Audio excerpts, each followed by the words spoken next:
Kahit tayo lang, para marami na tayo. Kahit nandito tayo, ang Diyos ay makapit. Maraming salamat sa paliwanag niya kanina sa pagpatawad. Ito ang basbas inyo.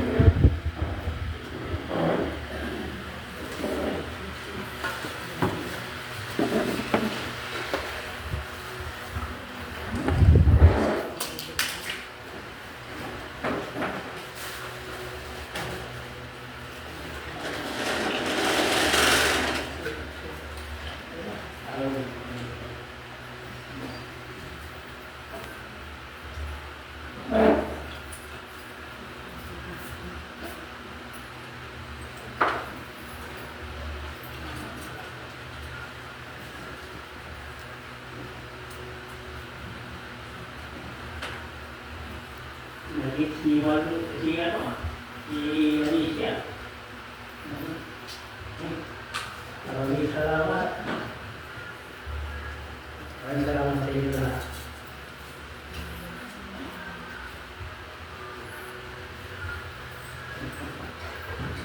Hindi sabihin ko para sa mahal araw na. Mahal araw na. After 40 days, mahal araw na. Kasi kahit na sabi, kami katawa, bakit mo na-experience ko yung pag-ilatapang na nag-input sa akin? Kasi nag-input sa akin para mag-sabi sa akin. Hindi na kailangan naman. Para yung lahat na yung sa'yo. At para na kayo sa akin. Kaya ko yung natin.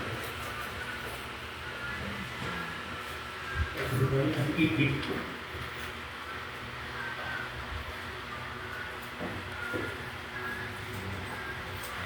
Bless you. Bless you. Thank you for watching.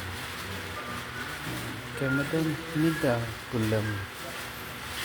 Madam, just very para madam. Thank you for watching. 5 po, ma'am. Kaya na ang design natin. Kailangan na tayo pwede kasi at kayo na mag-uusip at kayo na mag-isip kung ano na yun sa inyo.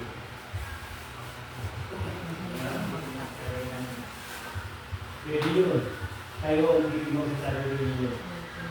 Maraming bagay ay magustuhan ng Diyos para sa atin. Ito lang yung sinasabi ko na ito, Panginoon, yung mga sila sa kasamahan, kung mayroon mo kasi papayan mo sila, ikay natin siya kaligtasan nila, hindi nila kanyang maraming ginagawa. Dahil kayo ay kumapit sa kanila, wala na tayo katulad nila. Tama hindi? Saan ang pag-ibig natin sa Diyos kung tayo sumalo sa isang tao? Alam mo na mali, gusto mo pamalik ka rin. Kailangan, ang mali, may mali, papayan mo, i-pray mo na lang sa pagbabago niya. Yun ang kaysasayan ang kagustuhan ng Diyos sa atin. Ang pag-ibig. Kaya yung ganyan, ibig sabihin, sasalo tayo ng mga problema, yung hindi nila magampanan, at tayo ang sasalo para sa kaligtasan nila. Maganda hindi? Huwag mo naging patulan ng mga bagay na makakasaya rin sa atin. Dahil naninira sila, huwag natin sila patulan natin para sa kanila lang yan. Give nila ang nagtutos sa kanila ay masaya sila. Ang importante, diba, ang atin ay pag-ibig ang ira natin. Kung sa lahat yan, importante, lagi tayo magdasal kung hiling sa Kanya, hihingi ng tawad para sa kanila. Kung sabi naman kung paano gusto nyo iligtas kayo, palagi sa gusto nyo natin isipan ninyo, gawin ninyo, marunong kayo ng tawad, pabayaan mo sila, hindi pa rin kundasal para sa kanila pagpabago nila. Amen. Ang sarili, maganda ba yun? Parang kapayapaan nila. Pagka nung sinabi na naman ito, salo ang lahat ng problema, kaligtasan, sinalo natin na kapayapaan, katahimikan, kasayahan. Isinalo natin na ang mga problema. Ayon sa atin ay pag-ibig. Ang problema, hindi natin madadala sa langit. Hindi natin madadala sa paraiso. Kung hindi tayo marunong patawad, saan tayo patutuloy? Wala na rin tayo katulad nila kung hindi tayo marunong magpatawad.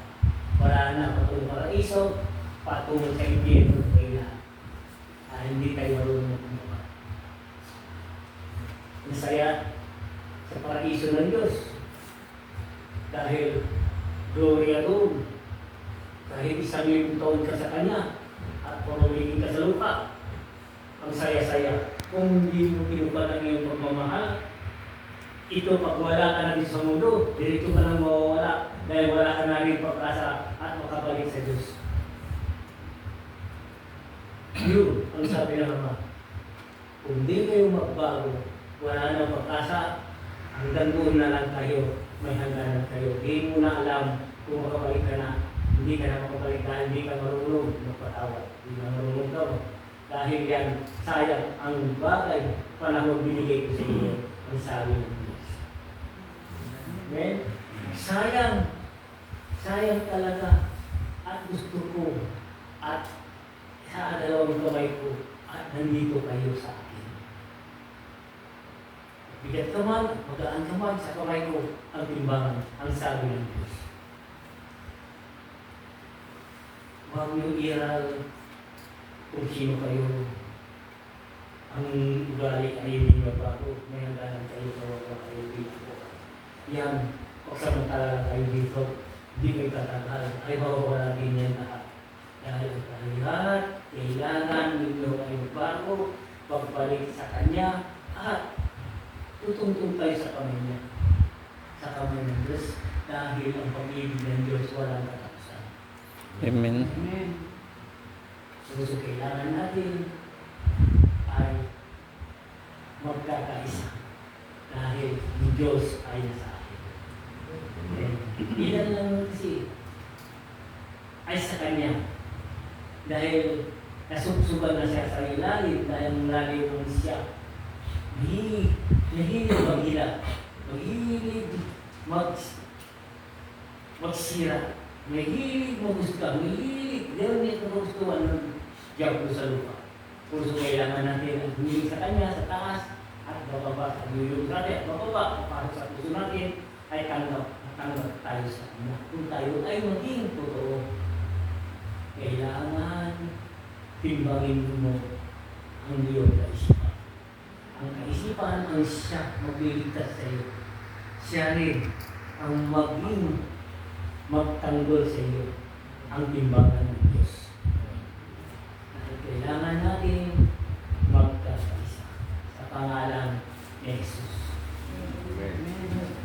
Puso mapalag ang tao maglingkod sa Kanya. Huwag natin sayangin ang panahon ay nandito tayo. Kailangan natin ay siya, lagi natin tandaan, lagi tayo kakapit sa Kanya sa pangalan ni Jesus.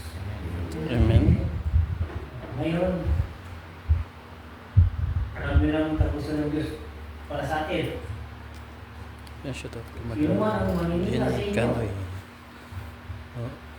sabihin mo sa Diyos, Lord, patawarin mo sila nila ng kanilang ginagawa. Kung ano man ang paninira nila sa amin, Lord, iligtas mo sila. Hihingi pa rin tayo dasal para sa kanila ang pagbago nila. Depende sa kanila kung magbago pa sila o hindi. Dahil sa kanila ang decision, ang kaligtasan ay sila rin gagawa ng kaligtasan nila. Wala na iba. Para ikaw ay i-release mo ang lahat ng mga bawat po dahil sinurrender mo sa Kanya. Kayo lang bahala, Lord, para sa kanila. Dahil hindi tayo karapatan magbusga. Wala tayo karapatan panlait. Dahil hindi tayo Diyos, binawa tayo dito para magkaisa, hindi mag-away-away.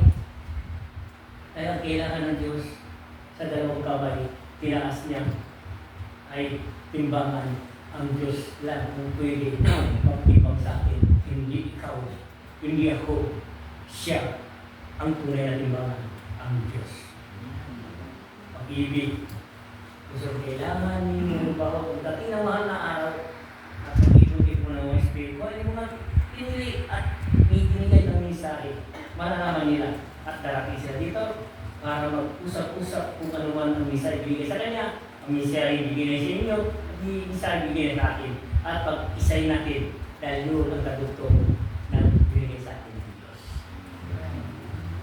Hindi marunong tayo magpataas pag kumabal tayo. Lagi yung Diyos. Ipupunin natin ang Diyos dahil siya ang dakilang ang maraming tayo. Walang iba. Diyos, the best. Diyos ang nakuuna, ang Diyos sa lahat. Wala man sino man sa inyo mag-usig. Dahil tao ka ng hiniran ka na ng Diyos, wala kang karapatan mag-usig. So, kailangan magkumura ka, ang Diyos magpataas sa inyong lahat. Amen.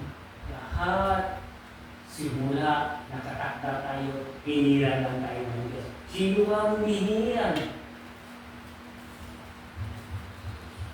Sino ang hindi hiniran?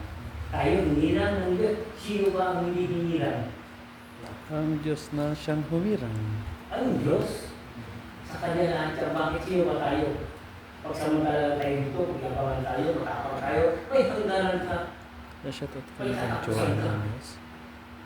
Pagdating ang orasyon, iiyak ka. Di mo alam kung saan ka patutungo dahil di mo alam ang ginawa ng Diyos sa'yo dito para magbago.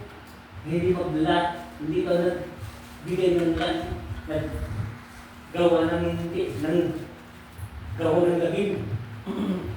Kusang kailangan natin pag-ibig. Kung yung templo ginagawa ng kamay ko, para dito ay siya ang gusto niya mga mimisay sa akin. Ang gusto niya para maging natin kung ano ang kagustuhan niya, hindi galing sa akin, galing sa kanya. Binulong sa akin para ipapaliwanag sa inyo lahat. Amen. Hindi ko ginawa sa Biblia. Ang sinasabi ko nakasulat sa Biblia. Kaya magpapatiran na nagbabasa ng Biblia. Hanapin ninyo anong version. Basta sa akin, ginawa, tuloy-tuloy ang aking salita. Magtanong ka at sasagutin na. Yun ang salita ng Diyos. Amen. Mabuhay tayo. Mabuhay ang Diyos. Mabuhay ang lahat. Naglilingkod sa Diyos. Amen. Nalampakan natin ang Diyos. Amen. Kaya, thank you for watching and God bless po sa inyo lahat at sa lahat po ng rin. Sa lahat po ng rin. Sa lahat ng pumunta sa clip, siya at ang Juan Menyos at kay Sister Judy. Thank you for watching and God bless po sa inyo lahat. And tayo po mag-end live na. Thank you po at ingat po lagi.